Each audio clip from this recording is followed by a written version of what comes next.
Hello, everybody. I hope everyone is having a fantastic weekend so far. Happy Sunday. And for all my Jewish brethren, happy Rosh Hashanah. Have a happy, and healthy new year. Guys, today I do want to talk a little bit more about Palantir. I want to talk about their new contracts. In the last week, they had no less than 3 different contracts, whether they're new contracts or contract extensions. And I want to talk a little bit about each one of those contracts. We have an extension of the Hyundai contract. We have the extension of the ICE contract. And then we have a brand new contract with the United States Agricultural Department. And this is a brand new contract and a brand new department. And it's a very, very interesting contract because it has to do with agriculture, which is a nice field to get into because there's huge, mega opportunities to come from this. So let's get into the contracts one by one. So back on July 1st, 2022, it was an article that came out, and the article basically said that ICE, which is a subdivision of Homeland Security, said that they're no longer going to be working with Palantir and that they're going to build something internally. They don't need Palantir anymore. And the contract was set to expire in November. This November, just about like 2-3 months from now. And a lot of people were saying, hey, Palantir sucks. They're not as sticky icky as everybody thought. And why would somebody just leave Palantir? Well, for the smart investors and the people that are OGs with Palantir, we remember what kind of happened with the U.S. Army, where Palantir sued the U.S. Army not once, but twice.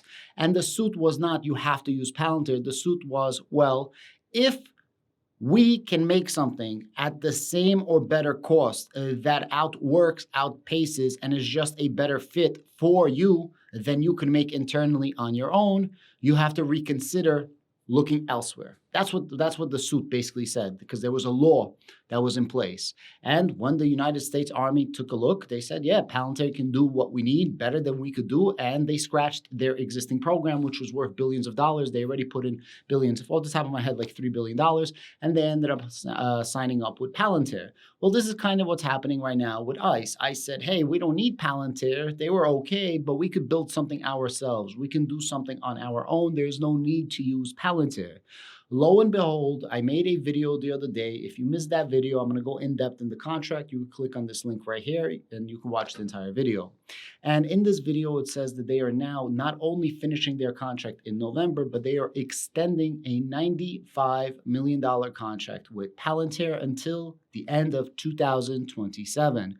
So not only are they finishing their contract, but they're starting a brand new $95 million 5-year contract, which is very, very interesting. Like, if you say Palantir sucks, if you say that you can do a better job, why are you not doing a better job? And essentially, the sightings was we couldn't find a third-party supplier. And this is not the only case of somebody saying, or some government official or some agency saying, hey, we're not going to use Palantir, and they end up using Palantir. This is one of the shticks that Dr. Alex Karp says all the time. He says, listen, despite having to work with me, these agencies come back to work with Palantir. What he's trying to say is everyone hates Palantir. Everybody hates me as a CEO, but nonetheless, people come back to work with Palantir because he says there's just no other suitable replacement for Palantir. It's not even close. And by the time somebody is a replacement for Palantir, Palantir is going to be that much more ahead 5 years from now, where it's already the next level. And it's evident because this keeps happening. The other day, I forgot, I was reading an article and I can't think off the top of my head, but in the article, they basically said that, I think it was an article in France where somebody was using Palantir and they wanted to leave Palantir as well. And they said, listen, we have no choice but to stay with Palantir because we just couldn't find anybody to replace them. We couldn't find anybody that does anything remotely like Palantir. So they are super duper sticky. So that's the first contract that happened in around the last week. The second contract that I want to talk about is the Hyundai extension contract, where they expanded on the existing contract. I'm going to show you the link to in just a moment to the article. But just remember, almost all contracts that Palantir starts with are small contracts, and then they exponentially expand on those contracts. So something very, very small can become something very, very huge. And we see multiple cases of this, not only on my channel, but across all of the different Palantir channels. The article reads, Palantir Technologies and Hyundai Heavy Industries Group grow partnership to $45 million with expansion into shipbuilding. So before it was just logistics, but now it's actually building of the ships. Palantir Technologies today announced a major expansion into its partnership with South Korea's Hyundai Heavy Industries Group by bringing Palantir Foundry to additional companies within the conglomerate. Okay, what does that mean? They start with a small contract, then they expanded, right? The last announcement with Hyundai Heavy was already an expansion of an existing original contract. So then you have an original contract, you have an expansion of a contract, now you have an even a larger expansion of a contract. Because once you're used to CARP, you're never gonna go dark. The point is, Palantir does what Palantir does, and nobody else can mimic what they do. So once you start working with Palantir, once you start using Palantir, well, there's no reason to leave Palantir.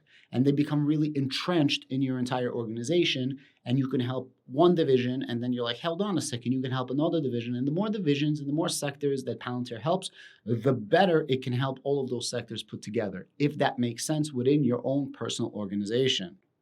Korea's shipbuilding and offshore engineering will utilize Palantir Foundry operating system across its shipbuilding subsidiaries, Hyundai Heavy Industries Corporation, Hyundai Samho Heavy Industries, and Hyundai Mipo Dockyard in order to advance the future of shipyard vision. The expansion, valued at $20 million over 5 years, deepens Palantir's partnership with Hyundai Heavy Industries Group and helps the digital transformation of South Korea's storied shipbuilders.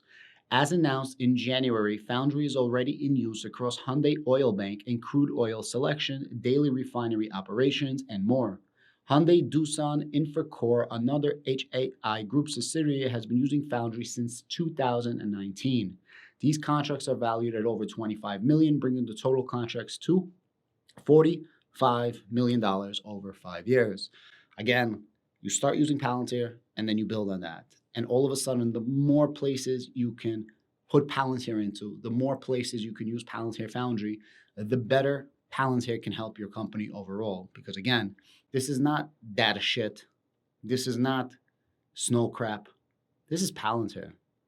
And while they can solve one small issue, they can't coordinate through our entire enterprise. They're not empire builders. They're not enterprise builders. They solve a problem. While Palantir solves the whole kit and caboodle, totally demolishes everything that's wrong, and rebuilds from the ground up. You get what I'm trying to say? And I quote, "We will change the way we work by working with Palantir Technologies," said the CDO of HHA Group. And I quote, "We aim to enhance the competitiveness of our group by setting up an environment where we can make data-based decisions. We're going to compete because we have the best data. Instantaneous AI data analytics."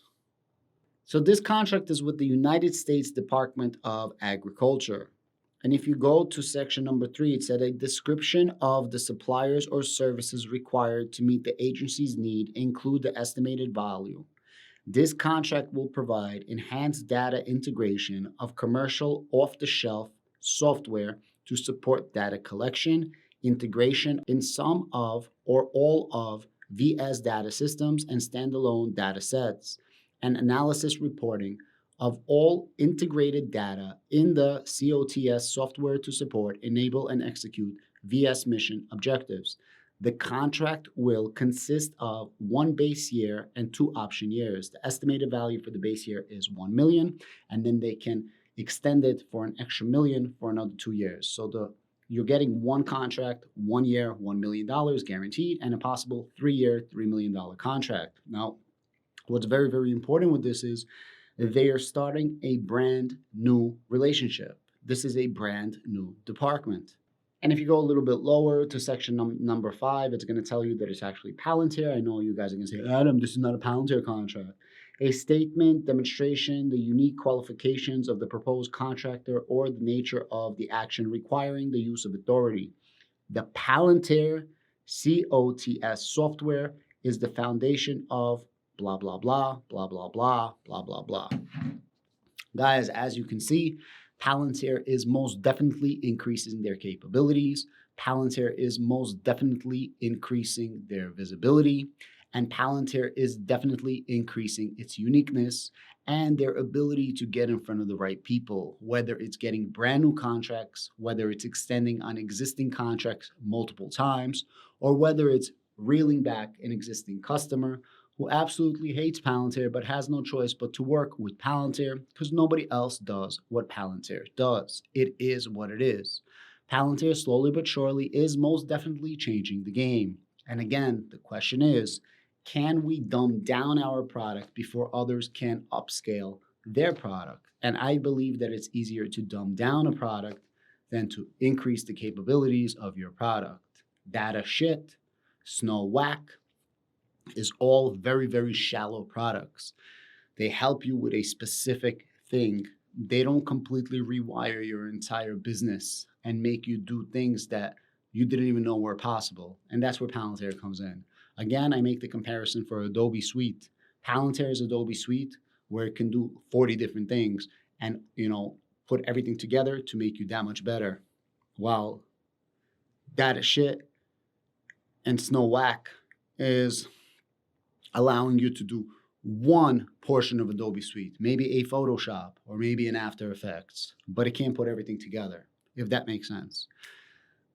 The reason why Palantir is able to get contracts and able to expand is because first, people are now starting to understand what Palantir does. And second, to use Palantir, you don't have to be some gifted engineer. Palantir is literally for everybody where you need little to no coding experience at all. At least this is what's been saying on interviews, and this is what a lot of people that are actual engineers in the field are saying, that it's very, very easy to use Palantir. Thank you so much. Give me the likes, give me the shares, give me the subscribe, and everybody have a fantastic weekend.